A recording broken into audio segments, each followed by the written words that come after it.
ഒഴിക്കടാ അവന്റെ കടയില്ലേ? അല്ല, 2 സ്വർണ്ണമാല അല്ലാതെ ഞാൻ ഒന്നും എടുത്തിട്ടില്ല. ആ പ്രതിമയ്ക്ക് അകത്ത് പുറത്ത് ഒന്നുമില്ലായിരുന്നു. എന്റെ തൊഴിലാണ് സത്യം. നമ്മളൊക്കെ ഒരേ വർഗക്കാരല്ലേ, ഒന്ന് വിശ്വസിക്കണടായി. എന്നാ പിന്നെ മാല അവളുടെ അടുത്ത് ഉണ്ടാവും. അടപ്പ് തുറന്നത് ബാഗിനകത്ത് എന്നെ വീണ് കാണും. ഞാൻ അവളിട്ട് വഴക്കിടുകയും ചെയ്തു.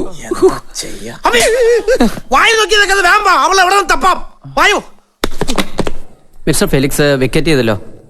ആദ്യം പറഞ്ഞു വെയിറ്റ് ചെയ്യൂന്ന്, ഇപ്പൊ പറയുന്നു വെക്കറ്റ് ചെയ്തെന്ന്. ഇതെന്ത് ന്യായ? പിന്നെ ഞങ്ങൾ എന്ത് ചെയ്യണം? നിങ്ങൾ വരുമെന്നും കരുതി ഞങ്ങൾ അയാളെ തടഞ്ഞു വെച്ചോണ്ടിരിക്കണം? എങ്ങോട്ടാ പോയത്? പ്ലീസ്. ഞങ്ങളുടെ ബോസിന്റെ മകളുമായിട്ട് മിസ്റ്റർ ഫെലിക്സിന്റെ കല്യാണം ഉറപ്പിച്ചിരിക്കുക. മെഡിക്കലിൽ വെച്ച മനസ്സമ്മതവും കല്യാണമൊക്കെ. 3:30 ഫ്ലൈറ്റിന് അവരൊക്കെ പോയി.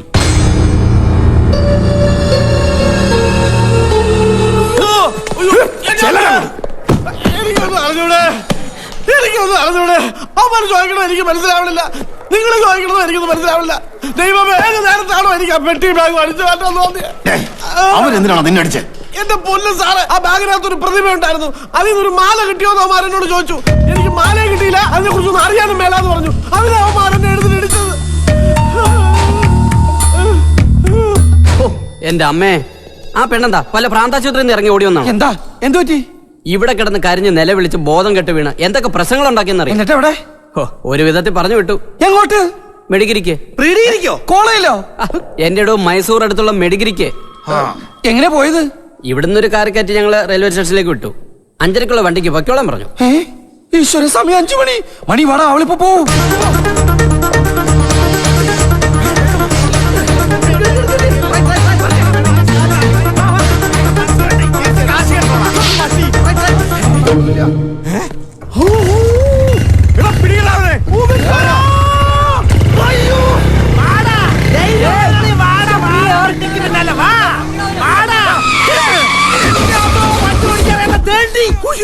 എന്റെ കാലടാ നിക്കടാ.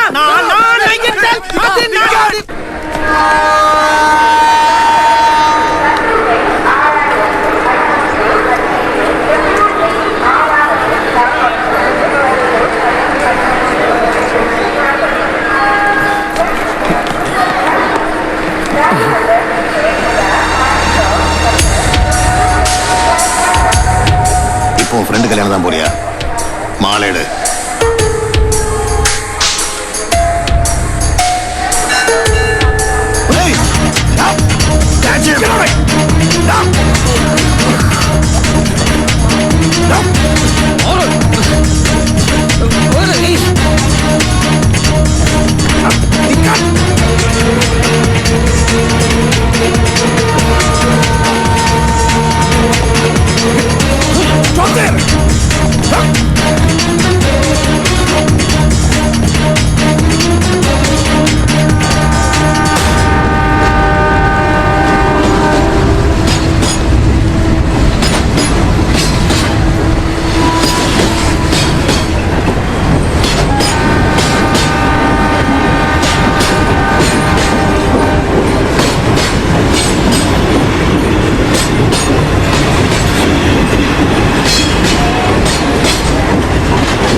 Ticket please. ടിക്കറ്റ് ഇല്ല. അതെന്താ? എൻ്റെ കയ്യിൽ കാശില്ല. പിന്നെ എന്തിനകത്ത് വലിഞ്ഞു കയറിയത്? ഇയാളുടെ കുടുംബ പേര് ഇന്ത്യൻ റെയിൽവേ എന്നാണോ? ഭയങ്കര കോമഡി സാറേ, ഭയങ്കര കോമഡിയാണ്. ഇതുമാതിരി ഓരോന്ന് ദിവസം വലിഞ്ഞു കയറി സാറേ. എവിടേക്കാ കുട്ടി? മെഡിഗിരിക്ക്. മെഡിഗിരിയോ? ഇത് മെഡിഗിരിക്ക് പോകില്ല. ആരണഹല്ലി ഇറങ്ങി ബസ് പിടിച്ച് പോകണം. ടിക്കറ്റും ഫൈനും ചേർത്ത് 1450 രൂപ 50 പൈസ. കാശ് ഉണ്ടെങ്കിൽ ടിക്കറ്റ് തരാം, അല്ലെങ്കിൽ ഞാൻ ഇപ്പം ഇറക്കി വിടും. ഞാൻ ഇറങ്ങില്ല, എനിക്ക് പോയേ തീരൂ. ഇതുപോലുള്ള ആളുകളാ സാറേ തീവണ്ടിക്ക് കള്ളവണ്ടി എന്നുള്ള ചിത്തപ്പേരുണ്ടാക്കുന്നത്. കേൾക്കുന്നവരെന്താ വിചാരിക്കുക? സാറിനെ പോലുള്ള ആളുകൾ ഇതിനകത്ത് പണിയെടുക്കുന്നുണ്ടാണെന്നല്ലേ? പിന്നെ പോലീസ് വിളിക്കും സാറേ. അത് ഞാൻ ചെയ്തിരിക്കും. സാറിന്റെ ടിക്കറ്റ്?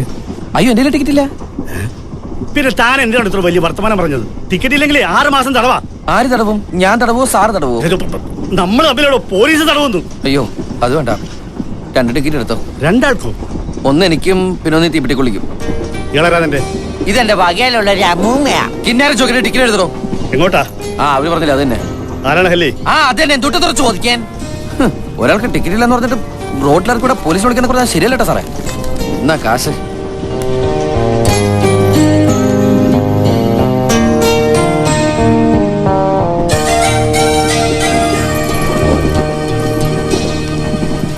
ബാക്കി ഇന്ന് ആരെയാണാവോ കണിയേണ്ടത്? 1450 രൂപ 50 പൈസ ഉണ്ടാക്കണമെങ്കിൽ എന്തോരം കഷ്ടപ്പെടണം. 1450 രൂപ 50 പൈസ ഉണ്ടെങ്കിൽ എന്തൊക്കെ ചെയ്യാം. 1450 രൂപ 50 പൈസ ഉണ്ടെങ്കിൽ എന്തോരം ഏത്തപ്പഴം വാങ്ങിച്ച് പുഴുങ്ങി തിന്നാം. എന്താട്ടാ? ഇത്രയും വലിയൊരു തുക മുടക്കാൻ ഈ കുട്ടി എന്റെ ബന്ധുവാണോ? ഭാര്യയാണോ? എന്റെ പെങ്ങളാണോ? അമ്മയാണോ? അറ്റ്ലീസ്റ്റ് എന്റെ അയൽവക്കത്തുള്ള ചേച്ചിയാണോ? അതൊക്കെ പോട്ടെ, വഴിയരികിലിരിക്കുന്ന പിച്ചക്കാരിയാണോ? അല്ല, പിന്നെന്താ ഞാനിതൊക്കെ ചെയ്യാൻ കാരണം? എന്റെ മനുഷ്യത്വം, വെറും മനുഷ്യത്വം. അല്ല ഏട്ടാ, പെണ്ണായതുകൊണ്ടാണോ ഞാനിതൊക്കെ ചെയ്തതെന്ന് ചേട്ടനോട് ചോദിക്കേ. എന്നാൽ അല്ല, ആണായിരുന്നാലും ഞാനിത് തന്നെ ചെയ്യുള്ളൂ. എന്താ കാരണം? മനുഷ്യത്വം. అలా చేరనదు మేటతే ఏమండి నాకు అర్థమైనా చెప్పండి అదే మీరు తెలుగులో చెప్పండి ഞാൻ ഇത്ര നേരം പൊട്ടന്റെ മുമ്പിൽ ശങ്കൂന്നിരുന്ന ഒന്നുമില്ലേ ഓ അതിന് ഭാഷയില്ല നന്ദി പന്നിനാ ആരടി പന്നി നന്ദി താങ്ക്സ് എന്ന് പറഞ്ഞതാ ഓ ഇപ്പഴാ മനസ്സിലായത് 1450 50 പൈസക്ക് കിട്ടണ കോപ്പാണ് നന്ദിന്ന് ഈ സായിപ്പന്മാർ ഇന്ത്യയിൽ വന്നില്ലായിരുന്നെങ്കിൽ ഈ സോറിയും താങ്ക്സ് ഒന്നും കേൾക്കേണ്ടി വരൂലായിരുന്നല്ലോ ഓ ഒന്നുമില്ലേ ആയിക്കോട്ടെ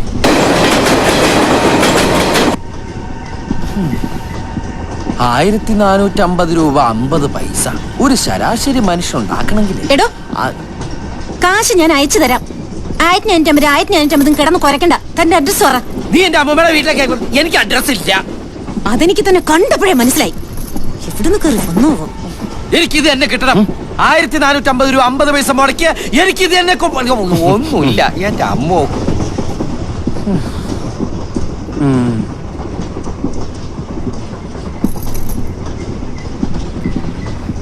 അല്ല അറിയേണ്ട കാര്യം ഉണ്ടായിട്ട് ചോദിക്കല്ല കാശ് മുടക്കി തന്നെ അയക്കുന്നോണ്ട് ചോദിക്ക എന്തിനാ മെഡിഗിരിക്ക് കുറ്റിയും പറിച്ച് പോണേ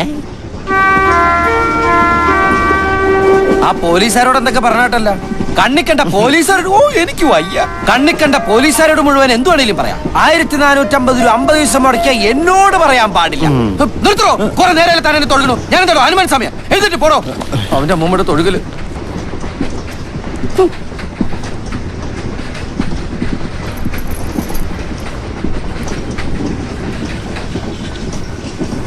ഞാനൊരു കല്യാണത്തിന് പോവാ ആരുടെ എനിക്ക് വേണ്ടപ്പെട്ട ഒരാളുടെ അച്ഛന്റെ അത് അമ്മായിപ്പന്റെ ഞാൻ സ്നേഹിക്കുന്ന ആളുടെ കാമോന്റെ താൻ എന്നെ കളിയാക്കാണ്